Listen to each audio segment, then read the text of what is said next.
It's kind of a bittersweet ending to a tragic event that's forever marked the lives of every member in the fire district and the fire department.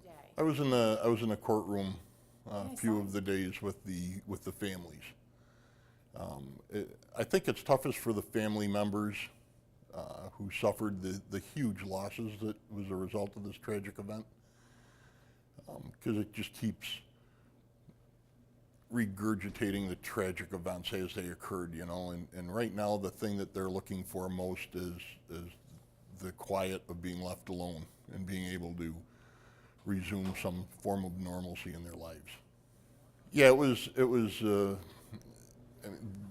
the immensity of the tragedy was phenomenal for everybody in town. Everybody knew Chip. I worked with Chip at the police department as well as here at the fire department. I've known Chip for better than 30 years, 35 years. I helped train Chip when he was a police dispatcher at the Webster Police Department. So I mean, he was just a great kid. He had his fingers in every pie in town, literally in cases of a lot of pies. He loved his sweets.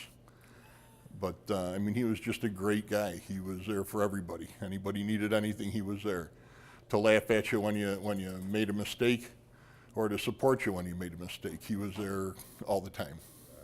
It brings some accountability to Dawn Nguyen.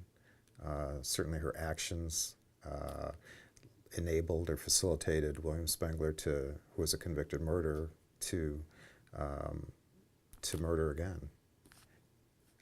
Certainly it doesn't bring back our lost firefighters, and it doesn't remove the grievous injuries to the other two firefighters that were shot by Spengler. But we deal in law enforcement every day with people that enable or facilitate other co-defendants to commit grievous crimes, and that's what occurred here. Mm-hmm. There was no one that lived on Lake Road or that had any significant exposure to William Spengler that didn't know that he was a convicted murderer, because he bragged about it. He told anyone that would listen that he had killed his grandmother. He would come up to people that moved into the neighborhood and said, "Hi, I suppose that you have heard about the guy that lives in the neighborhood that killed his grandmother, and I'm the guy."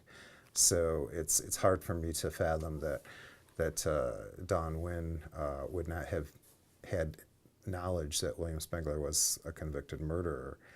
And for whatever reason, if it was just monetarily driven that she purchased those guns, I mean, she falsified a business record to do so.